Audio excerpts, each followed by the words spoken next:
नमस्कार विद्यार्थी मित्रांनो, आपलं सर्वांचं स्वागत आहे आपल्या हक्काच्या द जीनियस अकॅडमी प्लॅटफॉर्मवर. बघा, आपण राज्यसेवा पूर्वपरीक्षेची जी सिरीज सुरू केली होती ती कंप्लीट केलेली आहे. तुम्ही जर ते सिरीज बघितली नसाल तर अवश्य बघा, त्याचा खूप फायदा होईल तुम्हाला येणाऱ्या राज्यसेवामध्ये. आपण 2013 ते 2020पर्यंत हे सर्व ॲनालिसिस, सर्व प्रश्नांचं व्यवस्थित आयोगाच्या अंतिम उत्तर तालिकेनुसार आपण त्याचं सर्व व्यवस्थित ॲनालिसिस केलेलं आहे. तुम्ही जर नक्की बघितलं नसेल तर तुम्ही आवर्जून ते बघावं असं मी आवर्जून सांगेल. तुम्हाला ते आपल्या प्लेलिस्टमध्ये जाऊन तुम्ही ते बघू शकता. त्याचप्रमाणे आपण आता हे मेन्सचा हा प्रोजेक्ट हाती घेतलेला आहे, कारण मेन्स ही तेवढीच महत्त्वाची आहे. फक्त प्रिलिम्स येऊन काही फायद्याचं नसतं, पण प्रिलिम्सशिवायही काही मेन्सचा फायदा नसतो. त्याच्यामुळे दोन्ही तेवढेच इम्पॉर्टंट आहेत. त्याच्यामुळे आपण आज मेन्सचं त्याचप्रमाणे सिरीज सुरू करणार आहोत. आपण यावेळी थोडंसं उलटं जाणार आहोत. 2019 नंतर 18, 17, 16 असं थोडंसं बॅक चालणार आहोत.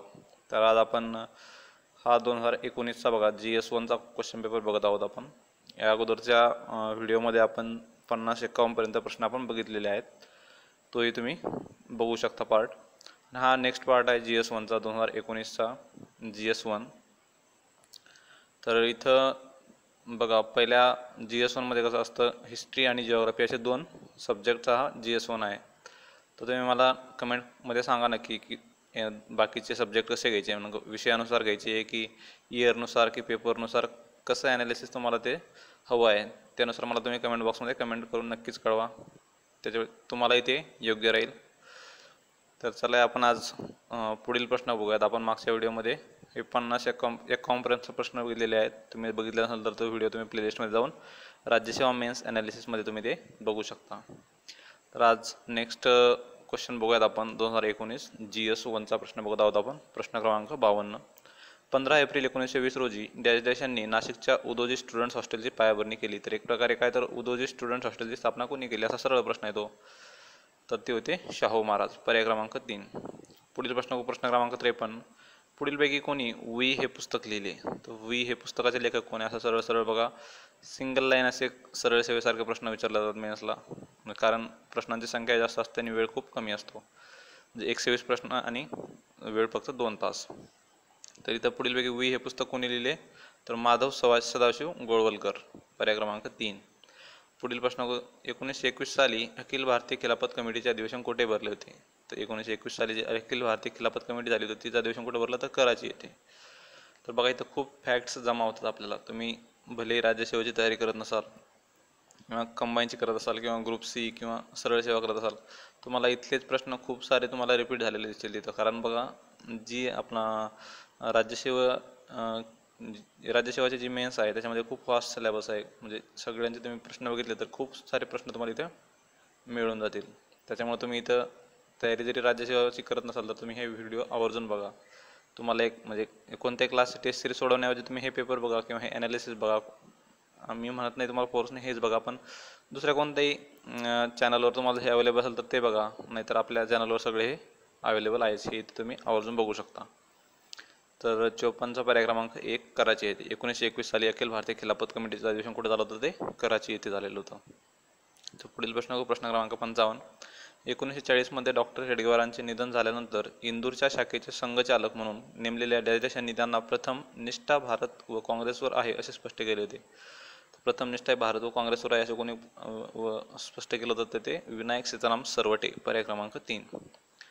पुढील प्रश्न क्रमांक 56. भारतीय स्वातंत्र्याच्या वेळी डॅश हा 7वा व शेवटचा निजाम सत्तेवर होता.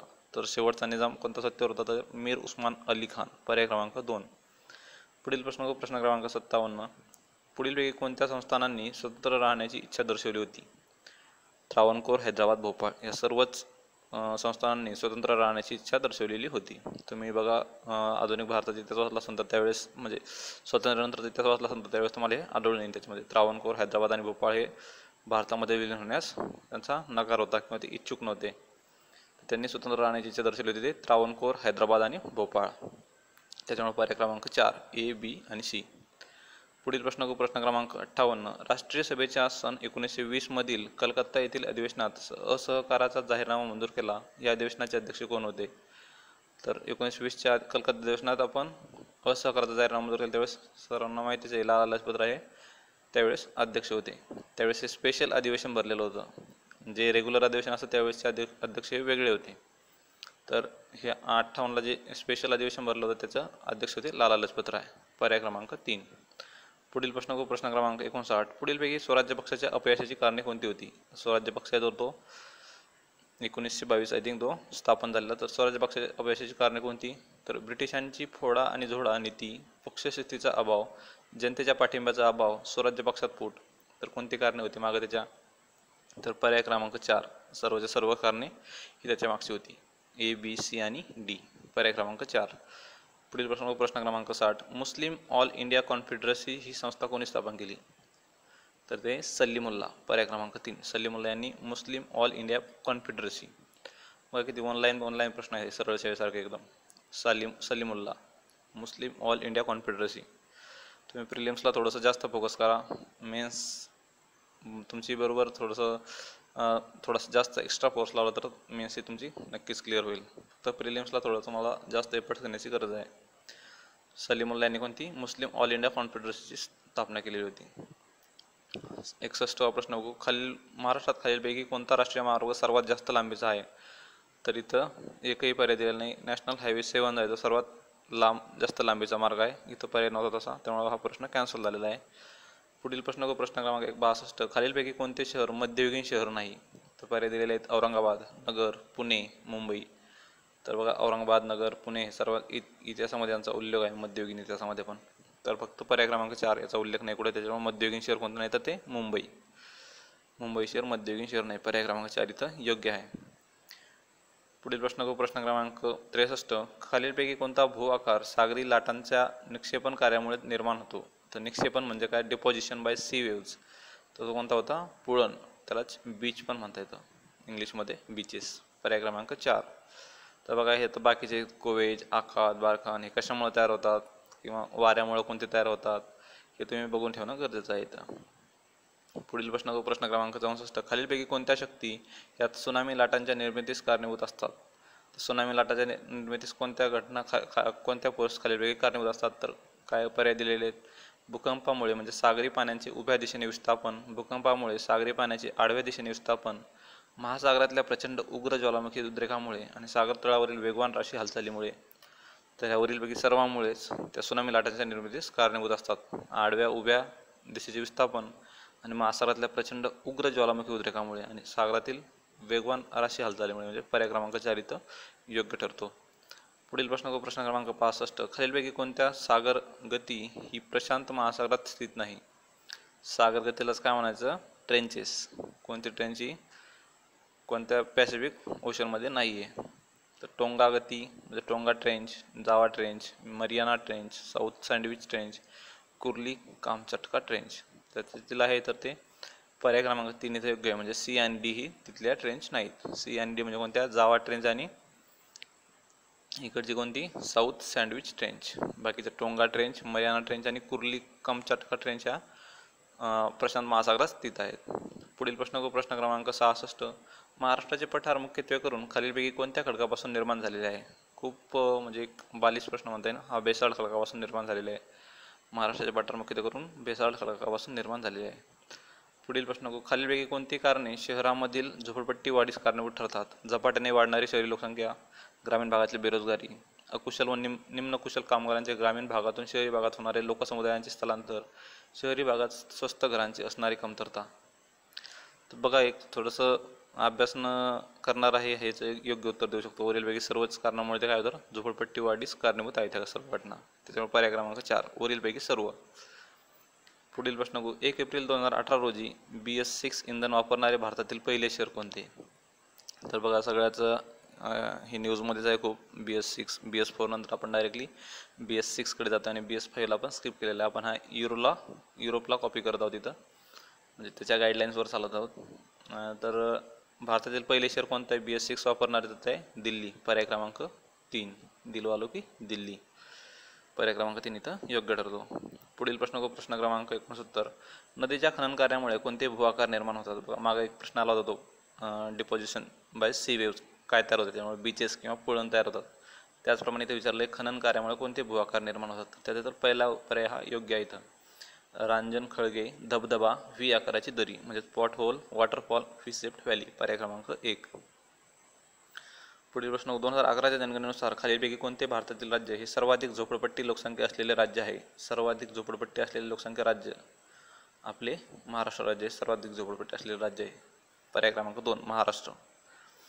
पुढील प्रश्न क्रमांक 71. बघा हे मागच्या प्रश्नावरून किंवा बाकीच्या प्रश्नावरून कळलं होतं की ज्याच्यामध्ये महाराष्ट्राचा रँक 1 असतो ना त्याच्यावर थोडंसं विशेष लक्ष द्यायचं. किंवा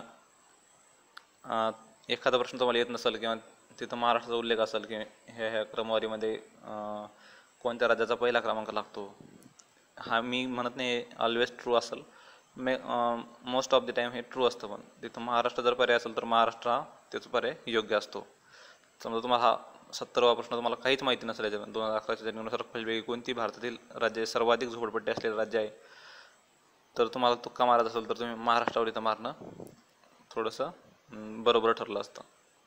तुम्हाला येत असेल तर अतिउत्तम आहे, पण येत नसेल तर त्यावेळेची गोष्ट सांगते मी. पुढील प्रश्न क्रमांक 71. खालीलपैकी कोणत्या देशात व्हॅली ऑफ 10,000 स्मोक आहे. तर व्हॅली ऑफ 10,000 स्मोक कुठल्या देशात आहे तर ते USA United states of America पर्याय क्रमांक 2. पुढील प्रश्न क्रमांक 72. खालीलपैकी कोणत्या प्रकारचा कोळसा सर्वोत्तम प्रतीचा आहे. सर्वोत्तम प्रतीचा कोणता देतो अँथ्रासाइट पर्याय क्रमांक 4. पुढील प्रश्न क्रमांक 73. महाराष्ट्रातील खालील ज्योतिर्लिंग स्थळे जिल्ह्यांचा योग्य जोड्या लावा. मग आपण ह्या ज्योतिर्लिंगाबद्दल एक प्रिलिम्समध्ये पण प्रश्न घेतला. आय थिंक 14ला की 13ला प्रश्न होता. खूप सारी लिस्ट दिली होती 12 ज्योतिर्लिंगाची, कोणतं नाही असं विचारलं होतं. बघा त्याचं जर ॲनालिसिस तुम्ही व्यवस्थित केलं असेल तर तुम्हाला इथे त्याचा फायदा झाला असता. बघा मग किती आपल्याला इथं हा मागील वर्षाच्या प्रश्नपत्रिकांचा फायदा होतो, इथूनच हे सिद्ध झालेलं आहे. म्हणजे नवीन काहीतरी वाचण्यापेक्षा तुम्ही मागचे आलेले पेपर किंवा त्यांचं थोडंसं डीपमध्ये ॲनालिसिस, थोडीशी जास्त इन्फॉर्मेशन त्यांची आपण नेटवर वगैरे सर्च केली तर ते अतिशय उत्तम ठरतं एखादं नवीन पुस्तक रटवण्यापेक्षा. इतिहासाला वगैरे आपण तुम्ही एखादं नवीन पुस्तक रेफर करण्यापेक्षा असं आहे त्या सोर्समध्ये तुम्ही थोडंसं डीप जाण्याचा प्रयत्न करा, थोडंसं डिटेल वाचण्याचा प्रयत्न करा, नक्कीच तुम्हाला इथं फायदा होईल. तर महाराष्ट्रातील खालीलपैकी कोणते ज्योतिर्लिंग स्थळ व जिल्ह्यांचा योग्य जुळायला सांगितलं आपल्याला त्यांनी. तिथं पर्याय क्रमांक 3 इथे योग्य मिळतो. म्हणजेच काय तर ते परळी वैजनाथ सगळ्यांनाच माहिती आहे, तर ते बीडमध्ये असणार आहे. परळी वैजनाथ, तर याचा पर्याय क्रमांक बघा एचा पर्याय क्रमांक 5 दिला म्हणजे बीड बरोबर आहे त्याचा. भीमाशंकर नाशिकमध्ये असणार, बीचं 1 असणार.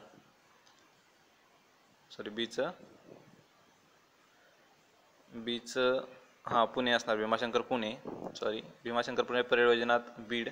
त्याच्यानुसार तुम्ही बघू शकता औंढा मग काय हिंगोली, जर कृष्णेश्वराचं आपला औरंगाबादला आहे, त्र्यंबकेश्वराचं नाशिकला आहे, तर हे तर येणारच होते सगळ्यांनाच.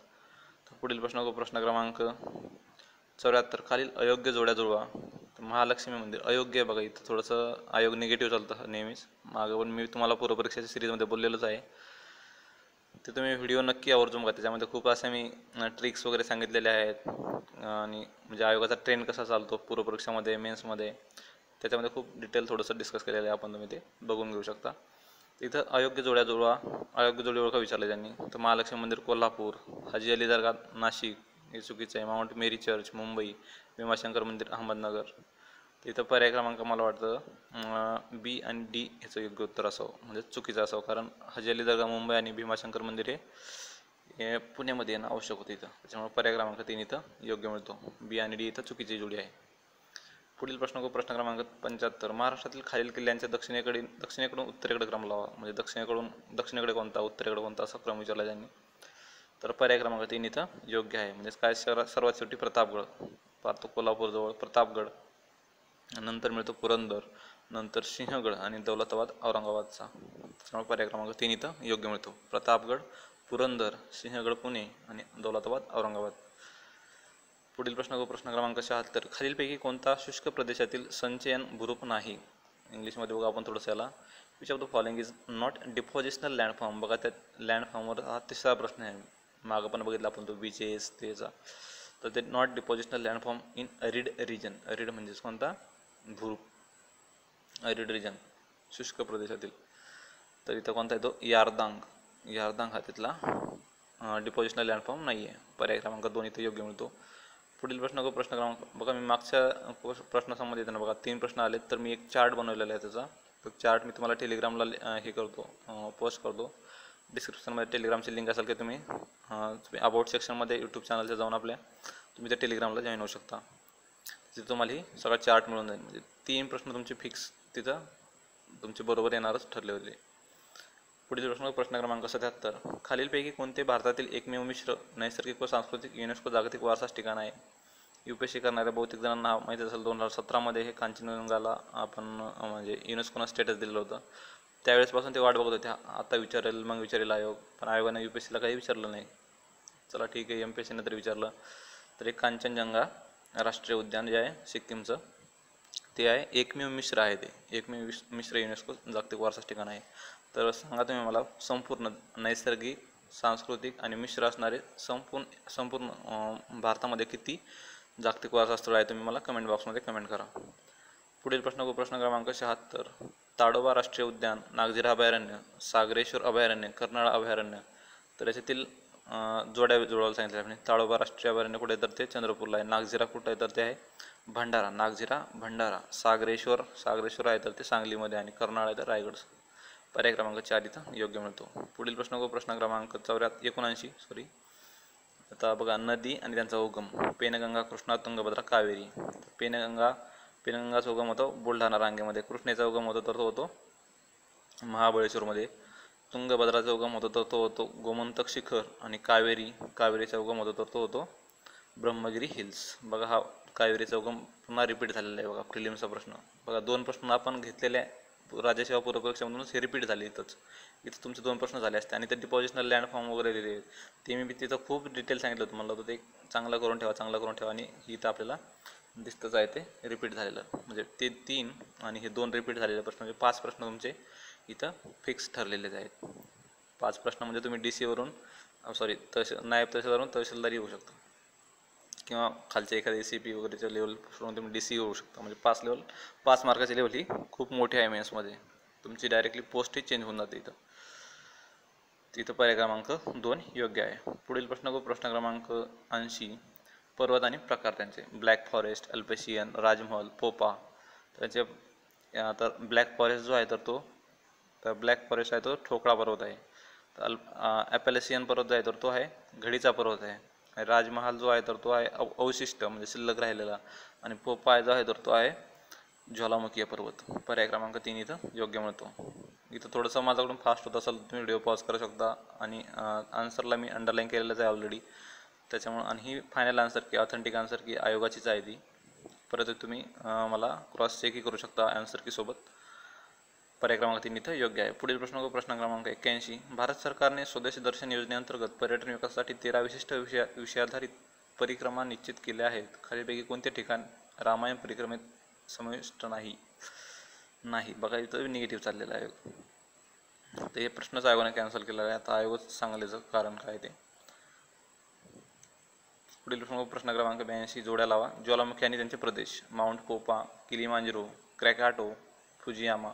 तिथं पर्याय क्रमांक 3 योग्य आहे. म्हणजेच माउंट पोपा काय आहे बघा, ते पोपा मागच्या प्रश्नात बी आला होता पोपा. तर माउंट पोपा काय तो म्यानमारमध्ये आहे. माउंट पोपा म्यानमार. किलिमांजरो तो आहे आफ्रिकेमध्ये. Mount किलिमांजरो Africa.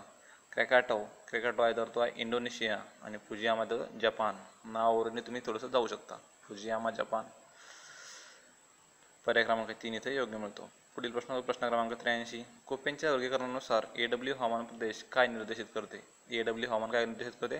तर उष्णकटिबंधीय सॅव्हाना म्हणजे ट्रॉपिकल सॅव्हाना हे AW द्वारे दर्शवलं जातं कोपनच्या वर्गीकरणानुसार.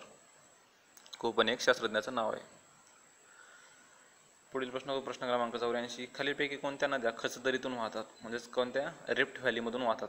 तापी आणि नर्मदा. पर्याय क्रमांक 3 इथं योग्य आहे. तापी आणि नर्मदा या नद्या खचदरीतून वाहतात. पुढील प्रश्न क्रमांक 85. रेड डॉट हा रोग खालीलपैकी कोणत्या पिकावर रोग संक्रमण करणाऱ्या मृदेमुळे होतो? तर ते ऊसावर होतो. ऊस. Red dot. पर्याय क्रमांक 3 ऊस. पुढील प्रश्न क्रमांक 86. जलविद्युत प्रकल्प आणि जिल्हा. भंडारदरा, भिरा, तिलारी, एलदरी. आणि कोल्हापूर, अहमदनगर, रायगड, परभणी. तर पर्याय क्रमांक 3 इथं योग्य आहे. म्हणजेच काय तर भंडारदरा आहे तर तो अहमदनगर. भिरा जी आहे तर ती आहे रायगड. तिलारी जो आहे तर तो आहे कोल्हापूर. आणि एलदरी आहे ती परभणी. पर्याय क्रमांक 3 इथे योग्य आहे. पुढील प्रश्न व प्रश्न क्रमांक 87, खालीलपैकी कोणत्या जिल्ह्यात चुनखडीची सरोवरी संचयने आहेत? तर चुनखडी सर्व तिथे सापडते, डिपॉझिटमध्ये आहे त्यांचे, तर ते आहे पर्याय क्रमांक 3 नागपूर. पुढील प्रश्न, महाराष्ट्रातील कोणत्या भागात तांबे खनिज आढळते? तर तांबे खनिज कोणत्या भागात आढळते? तर विदर्भ, पर्याय क्रमांक 1. पुढील प्रश्न प्रश्न क्रमांक 89, खालीलपैकी कोणते विधान वळी पर्वत निर्मितीच्या स्पष्टीकरणाशी संबंधित आहेत? वळी पर्वताच्या निर्मितीशी संबंधित तर काय आहेत? भूमिखंडाच्या क्षितिज समांतर हालचाली, भूमिखंडाच्या ऊर्ध्वगामी हालचाली, या दोन्ही घटना ह्या निर्मितीच्या स्पष्टीकरणासाठी संबंधित आहेत. म्हणजेच पर्याय क्रमांक 2 ए आणि बी. फक्त शेवटचा सी जे आहे तर ते इथे योग्य नाही. दोन्ही भूमिखंडाच्या एकाच दिशेला समांतर हालचाली, चुकीचं आहे थोडंसं. पुढील प्रश्न क्रमांक 90, बघा हा न्यूजमध्ये पण आहे खूप, 19ला 20ला पण. टिपेश्वर वन्यजीवन अभयारण्य म्हणजेच काय? तर Tipeshwar wild life sanctuary is situated in which district of Maharashtra? Yavatmal. इथून तो एक वाघ चालत गेला होता 1300 किलोमीटर काहीतरी. तर टिपेश्वर वाईल्ड लाईफ सँक्च्युरी तर ती कोणत्या जिल्ह्यात आहे? तर ती यवतमाळ. प्रिलिम्सला आहे किंवा कंबाईनला ह्या प्रश्न खूप मी थोडंसं विशेष लक्ष द्यावं नाही ह्याच्यावर. टिपेश्वर वन्यजीवन अभयारण्यावर त्या आहे यवतमाळ जिल्ह्यामध्ये. पुढील प्रश्न 91, खालीलपैकी कोणत्या हरितगृह वायू थेट मानवी क्रियामुळे एकवटत नाही? नाही, बघा नाहीकडे थोडं विशेष लक्ष द्यायचं. तर मानवी क्रियामुळे कोणता एकवटत नाही? तर तो आहे पाण्याची वाफ, पर्याय क्रमांक 3 पाण्याची वाफ. पुढील प्रश्न 2011च्या जनगणनेनुसार महाराष्ट्रात लोकसंख्येची घनता किती आहे? फॅक्च्युअल आहे, तर 365 आहे महाराष्ट्राची लोकसंख्येची घनता, 365. तर इथं काय तुम्ही एक चार्ट करायचा, 2011 आपलं 2001 आणि 2011 महाराष्ट्र, भारत, लिंग किंवा लोकसंख्येची घनता त्याच्या चार्टमध्ये त्याचं तुम्ही पुट करायचं. इथं पर्याय क्रमांक 3 इथं योग्य आहे. पुढील प्रश्न क्रमांक 93, nitrogen, oxygen, carbon dioxide, ozone आणि वातावरणातील प्रमाण विचारले त्यांचं. नायट्रोजन सर्वाधिक असतं त्याच्यामुळं 78.08, पर्याय क्रमांक 1चा 1च. ऑक्सिजन आहे तर तो आहे 20.94, कार्बन डायऑक्साईड जो आहे तर तो 0.03% आणि ओझोन जो आहे तर 0.00 म्हणजे 4 टाइम 0 6%, पर्याय क्रमांक 1 इथं योग्य मिळतो. पुढील प्रश्न, खालीलपैकी कोणत्या वायू खरेदी विक्रीसाठी आहे? कोणता वायू खरेदी विक्रीसाठी आहे? तर इथं थोडंसं चुकीचं विचारलं यांनी, तर ह्या प्रश्नाचा आयोगाने कॅन्सल केलेला आहे इथं. बघा आयोगाला इतका टाईम देऊनही आयोग किती प्रश्न कॅन्सल करतं इथं. आत्ताच आपण एवढ्याच ॲनालिसिसमध्ये बघितलं तर आपल्याला जवळपास 3 प्रश्न इथं कॅन्सल केलेले आहेत. 3 प्रश्न खूप झाले. 3 प्रश्न UPSC कसाही प्रश्न असू द्या, UPSC कधीच तो प्रश्न कॅन्सल करणार नाही, काहीतरी त्याचा आन्सर योग्य देणार असते, त्याचा प्रूफ सहित देणार ते. आयोगाला एवढा वर्षभर टाईम देऊनही आयोग इतके सारे प्रश्न कॅन्सल केले जातात आयोगाकडून. एवढे आन्सर तर ती क्लासवाले टेस्ट सिरीज पण कॅन्सल करत नाहीत. पुढील प्रश्न क्रमांक 95, योग्य जोड्या लावा. जैव आरक्षित आणि राज्य, निलगिरी, नंदादेवी, नोकरेक, नामधापा. तर इथं निलगिरी तर सगळ्यांनाच माहिती आहे, तमिळनाडू निलगिरी. नंतर आहे नंदादेवी, नंदादेवी आहे तर ते आहे उत्तरांचलमध्ये. नोकरेक म्हणजे उत्तराखंड नाव आहे त्याचं सध्या. नोकरेक जे आहे तर ते आहे मेघालयमध्ये. नामधापा जे आहे तर ते अरुणाचल प्रदेशमध्ये. पर्याय क्रमांक 2 इथं योग्य आहे. पुढील प्रश्न, खालील जैविक आरक्षित प्रदेशांचा पश्चिमेकडून पूर्वेकडे क्रम लावून खालीलपैकी कोणता क्रम बरोबर आहे? देहांग, दिहांग, कांचनजंगा, मानस, नंदादेवी. पर्याय क्रमांक 2 इथं योग्य आहे. म्हणजेच काय, पूर्वेकडून क्रम लावून पश्चिमेकडून पूर्वेकडे क्रम लावायचा त्यांना. तर पर्याय क्रमांक 2 इथं योग्य आहे. म्हणजेच काय, नंदादेवी सर्वात पश्चिमेला येईल, नंतर काय येईल कांचनजंगा, नंतर येईल मानस आणि नंतर येईल देहांग, दिबांग. पर्याय क्रमांक 2 इथं योग्य आहे. पुढील प्रश्न क्रमांक 97, खाली दिलेल्या प्राण्यांच्या गटापैकी कोणता गट सर्व भक्षकांचा आहे? म्हणजे ओमनिवरस आहे. पर्याय क्रमांक 2 इथं मांजर, कुत्रा, मनुष्य हा सर्व भक्षकांचा गट आहे. पर्याय क्रमांक 2. पुढील प्रश्न 98, खालीलपैकी कोणत्या प्रकारचे पर्जन्य वारा येत असलेल्या पर्वत उतारावर आढळते? तर वारा येत असलेल्या उतारावर कोणते आढळते? तर ओरोग्राफिक रेनफॉल म्हणजे प्रतिरोध पर्जन्य. ओरोग्राफिक रेनफॉल, प्रतिरोध पर्जन्य. पुढील प्रश्न क्रमांक 99, क्योटो करार कशाशी संबंधित आहे? तर क्योटो करार कशाशी संबंधित आहे? तर तो ग्लोबल वॉर्मिंग संबंधित आहे. ग्लोबल वॉर्मिंग, जागतिक उबदारपणा. मराठीत थोडेसे विचित्र नाव आहेत ते. ग्लोबल वॉर्मिंग संबंधित आहे, जागतिक उबदारपणाबद्दल. पर्याय क्रमांक 3 इथं योग्य आहे. पुढील प्रश्न बघू 100वा, मोसमी वाऱ्यासंबंधी खालीलपैकी कोणती वैशिष्ट्ये बरोबर आहेत? मोसमी वारे, हे वारे दिशा बदलतात, पाणी आणि जमीन यांच्या असमान तापमानामुळे त्यांची निर्मिती होते, भारताच्या पश्चिम किनाऱ्यावर ते पाऊस आणतात. ते सर्वचे सर्व बरोबर आहेत. म्हणजे वरील सर्व बरोबर आहेत. पर्याय क्रमांक 4 इथं योग्य आहे. पुढील प्रश्न बघू. त्रिवार्थाच्या नुसार एडब्ल्यू, बघा ते मागं कोपनचे विचारला होता. त्रिवार्थ हा एक शास्त्र नाही. त्रिवार्थाच्या नुसार एडब्ल्यू प्रकारचे हवामान महाराष्ट्रातील खालीलपैकी कोणत्या विभागात आढळते?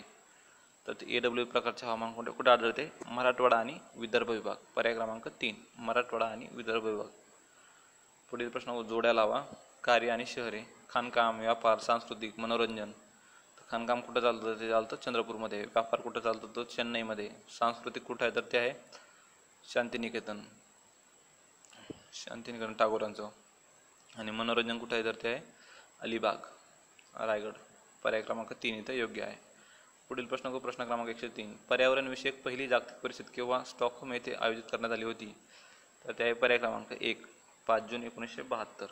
आय थिंक याच्यावरच प्रश्न विचारला होता आयोगाने. 5 जून हा पर्यावरण दिवस कधीपासून साजरा केला जातो? तसं आहे पर्याय क्रमांक इथं 1 योग्य आहे. पर्यावरण विषयक पहिली जागतिक परिषद कधी झाली? 5 जून 1972 पासून. बघा परत एकदा आयोगानं प्रश्न कॅन्सल केलेला आहे. खालीलपैकी कोणते हरितगृह वायू ग्रीन हाऊस गॅस आहेत? इथं हा प्रश्न कॅन्सल केला आहे आयोगानं. पुढील प्रश्न क्रमांक 105. महाराष्ट्राच्या हवामानावर खालीलपैकी कोणत्या घटकाचा परिणाम होतो? महाराष्ट्राच्या हवामानावर खालीलपैकी कोणत्या घटकाचा? तर भौगोलिक स्थान व अक्षवृत्तीय विस्तार, मोसमी वारे, प्राकृतिक रचना, उन्हाळ्यातील हवेची स्थिती. तर डी सोडता सर्वांचा याच्यावर परिणाम होतो. म्हणजे भौगोलिक स्थान व अक्षवृत्तीय विस्तार, मोसमी वारे, प्राकृतिक रचना. पर्याय क्रमांक 3 इथं योग्य आहे. ए, बी व सी. पुढील प्रश्न 106. खालीलपैकी कोणत्या अक्षरवृत्त विस्ताराला गरजणारे 40 असे म्हणतात? म्हणजेच काय तर ते रोअरिंग 40s. तर ते 40 डिग्री ते 50 डिग्री साऊथ ह्यालाच काय म्हणायचं? तर गरजणारे 40 म्हणायचं. रोअरिंग 40s 40 ते 50 साऊथ. पर्याय क्रमांक 1 इथं योग्य आहे. ते फ्युरियस 50s, स्ट्रायकिंग 60s ते बघून ठेवायचं. मग पुढील प्रश्न क्रमांक, आपण कसं आयोगाचं एक पाऊल थोडंसं पुढं चालायचं. आयोगाने ह्या वेळेस विचारलं तर दुसऱ्या वेळेस आपण एक्स्ट्रा करून ठेवायचं. पुढील प्रश्न क्रमांक 107. ओझोनच्या नाशाला कोणते कारण मूलभूत कारण आहे? ओझोनचा नाश कशामुळे होतो? तर थंड हवा, म्हणजे पर्याय बघू आपण त्याचे. थंड हवा करणारी यंत्रणा, शीतपेटी, स्प्रे याचा वापर. थंड हवा करणारी यंत्रणा, शीतपेटी, वॉटर फिल्टरचा वापर, स्प्रे हवा थंड करणारी यंत्रणाचा वापर, कपडे धुण्याचे यंत्र, वॉटर फिल्टर, हवा थंड करण्याच्या यंत्रणेचा वापर. इथं फक्त ए आणि सी करेक्ट आहेत. म्हणजे स्प्रे हवा थंड करणाऱ्या यंत्रणाचा वापर आणि थंड हवा करणारी शीतपेटी स्प्रेचा वापर. पर्याय क्रमांक 1 इथं योग्य आहे. ए आणि सी आर करेक्ट. पुढील प्रश्न क्रमांक 108. खालीलपैकी कोणती मृदा आणि जैवविविधता यामधील संबंध अधिक चांगला समजतो? तर ते जैवविविधता आणि मृदा, तर तो शेतकरी, फार्मर. पर्याय क्रमांक 2. पुढील प्रश्न, महाराष्ट्रामध्ये 2011च्या जनगणनेनुसार नागरी लोकसंख्येचे प्रमाण किती टक्के आहे? तर नागरी लोकसंख्या किती आहे? तर ती 45.2%.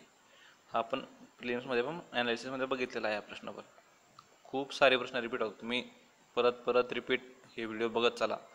बोर झाले, तुम्हाला काही वाचावं कळत नसेल, तुम्ही हे व्हिडिओ लावून कानात हेडफोन किंवा घरी एकटेच असाल तर ते मोकळ्या आवाजात तुम्ही ऐकू शकता. काही ऐकावं असं वाटलं, गाणे ऐकण्याऐवजी हे तुम्ही लावून द्या आणि ऐकत बसा. तुम्ही थोडेसे प्रश्न जरी कानावर पडले तर तुमचे दुसऱ्या येणाऱ्या परीक्षेमध्ये तुमचे काही प्रश्न तरी तिथून क्लिअर होतील. पुढील प्रश्न क्रमांक 110. खालीलपैकी कोणत्या वाऱ्यास डॉक्टर असे म्हणतात? बघा कुठं वाचला नसा असा प्रश्न तुम्ही. डॉक्टर असे कोणत्या वाऱ्याला म्हणतात? लँड अँड सी ब्रीजला काय म्हणतात? डॉक्टर. तर which of the following wind is non as doctor? ते आहेत लँड अँड सी ब्रिजेस. मतलई व खारेवारी. मतलई व खारेवारी यांना काय म्हणायचं? डॉक्टर म्हणतात. पुढील प्रश्न क्रमांक 111. खालीलपैकी वातावरणाचा सर्वात खालचा स्तर कोणता? सर्वांना माहिती आहे तपांबर, त्याला ट्रोपोस्फिअर असे म्हटलं जातं.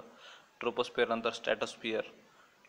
स्ट्रॅटोस्फिअरमध्ये तो असतो ओझोन लेअर असते स्ट्रॅटोस्फिअर. तर सर्वात खालचा स्तर कोणता येतं? ट्रोपोस्फिअर. पर्याय क्रमांक 1. पुढील प्रश्न जोड्या लावा. चळवळ आणि त्यांचे संबंधित. तो पाणी वाचवा जीवन वाचा, डून खाणकाम, कैगा मोहीम, थळवाई शेत मोहीम. तिथं पर्याय क्रमांक 2 इथं योग्य आहे. म्हणजेच काय, तर पाणी वाचवा जीवन वाचवा ही तर कोळ्यांची ही चळवळ आहे. तर डून खाणकाम आहे तर ते जंगलाच्या संबंधित आहे.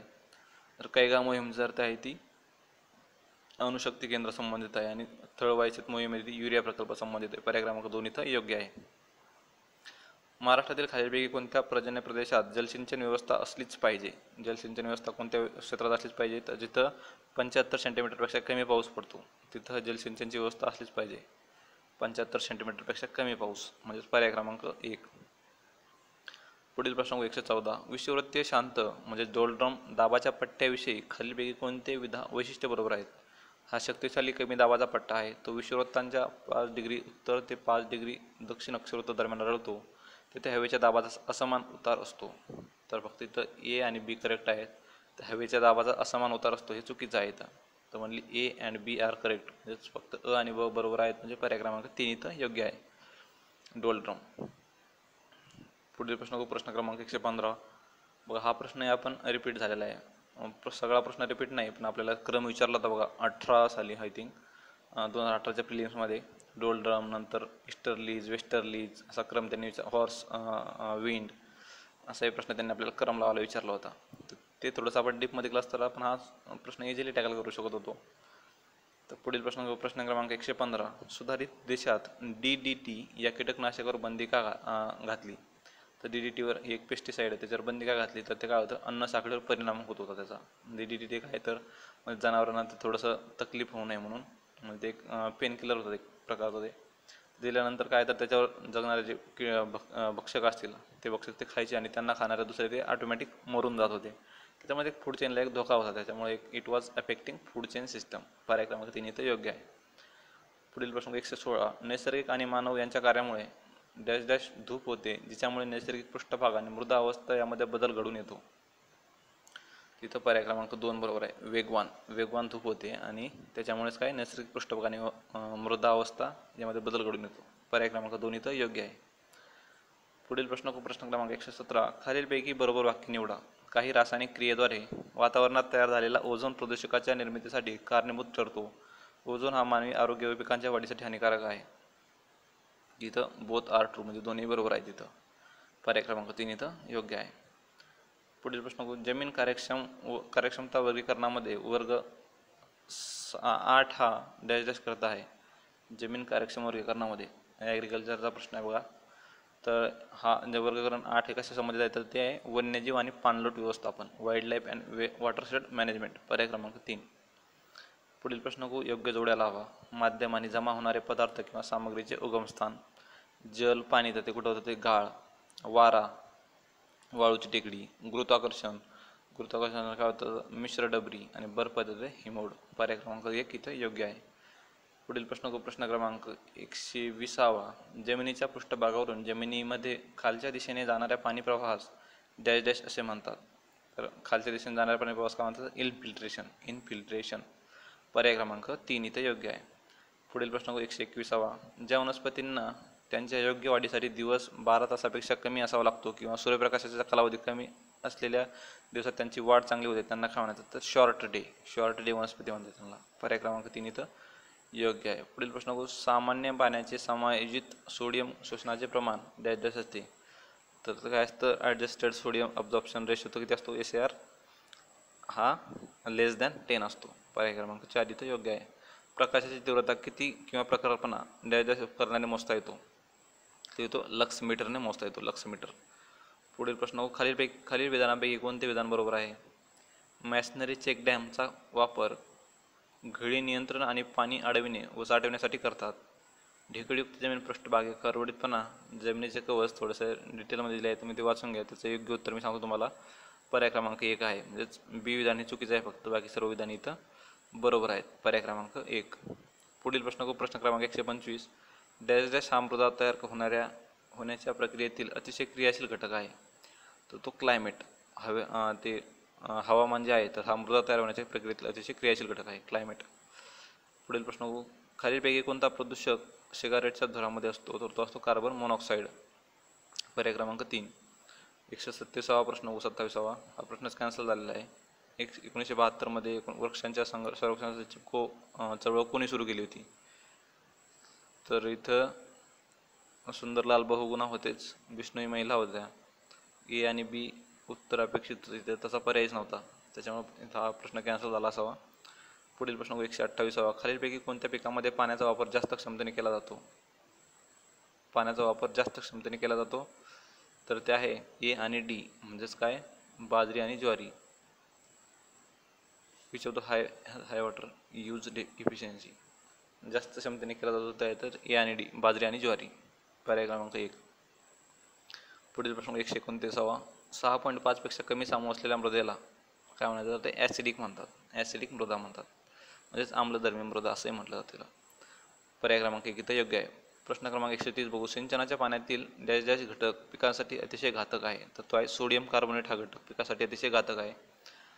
पुढील प्रश्न बघू. डॅश डॅश हे 4 ppm सिंचन पाण्यातील बोरॉनला सहनशील आहे. तर ते आहे कोबी आहे. तर ते आहे 4 ppm part per million in irrigation वॉटरला ते काय सहनशील आहे.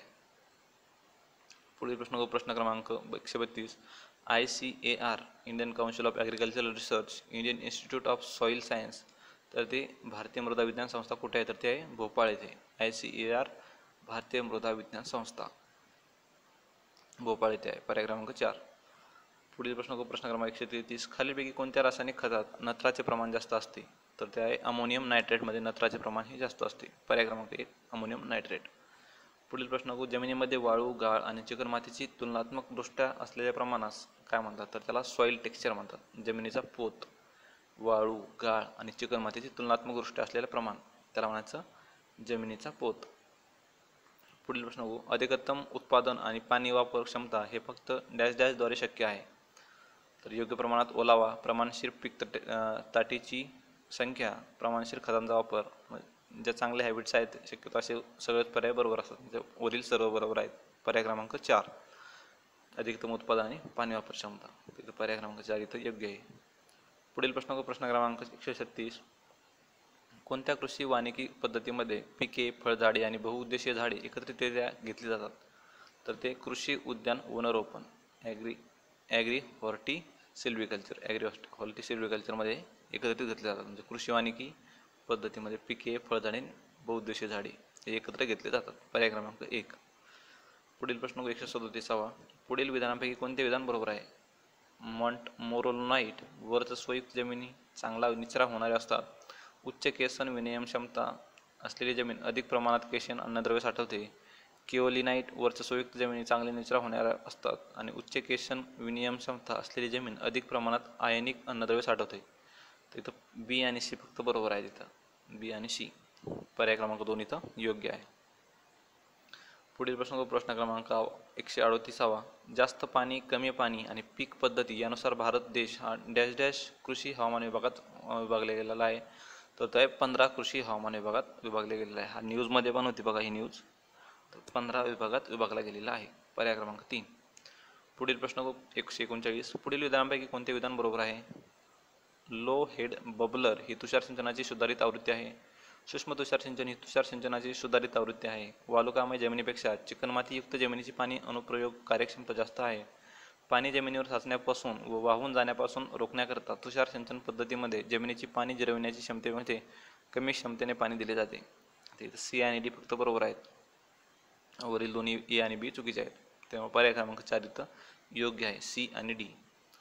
पुढील प्रश्न क्रमांक 140. हवा प्रदूषक आणि मानवाच्या आरोग्यावरील त्याचे होणारे परिणाम. Carbon monoxide, aldehydes, hydrogen sulphide, sulphur dioxide, SO2. तर कार्बन मोनॉक्साईडमुळे काय होतं तर रक्ताची प्राणवायू ऑक्सिजन वाहण्याची क्षमता कमी होते. नंतर अल्डेहाइड्समुळे काय होतं तर ती नाक व श्वसन मार्गाचा त्रस्तपणा होतो तिथं. नंतर हायड्रोजन सल्फाईडमुळे काय होतं तर ते छातीत जळजळ, मळमळ, डोळ्याची जळजळ व घशाची खवखव होते. पर्याय क्रमांक 2 त्याचा योग्य बरोबर आहे. आणि सल्फर डायऑक्साईडमुळे काय होतं तर त्याच्यात काय होतं छातीत जळजळ होते आणि डोकेदुखी, उलट्या आणि त्याच्यामुळे मृत्यू होऊ शकतो. त्याच्यामुळे पर्याय क्रमांक 3 इथे योग्य मिळतं आपल्याला. पुढील प्रश्न 141. डॅश डॅश आणि डॅश डॅश ही अनुक्रमे C4 आणि C3 वनस्पतीची उदाहरणे आहेत. बघा हा प्रश्न 2019 प्रिलिम्सला झालेला आहे. बघा आपण ॲनालिसिस पण घेतलं. C4 पाथवे कशामध्ये असतं तर ते ऊसामध्ये. तर ऊस आणि शुगर बीटीचं पर्याय योग्य आहे. पर्याय क्रमांक 4. खूप प्रश्न रिपीट होतो म्हणून मी त्याच्यामुळे परत सांगतोय. हेच तुम्ही व्हिडिओ परत बघत चाला. दुसरं काहीतरी फालतू बघण्यापेक्षा यालाच तुम्ही आवर्जून परत रिव्हिजन करा. जसं तुम्ही तुमच्या विषयाला रिव्हिजन करत चालता तसं या प्रश्नपत्रिकांनाही तुम्हाला खूप सोपं करून दिलेलं आहे अकॅडमीद्वारे. म्हणजे 1 तासाच्या आसपास तुमचा एका इयरचा व्हिडिओ असतो GSचा. तर तुम्ही 1 तासामध्ये चालता टाईमपास म्हणून तुम्ही तो व्हिडिओ बघून घेऊ शकता. बघा किती प्रश्न इथे रिपीट झालेले दिसतात. इथं ऊस आणि शुगर बीट हे C4 आणि C3 वनस्पतीची उदाहरणे आहेत. पर्याय क्रमांक 4 इथं योग्य आहे.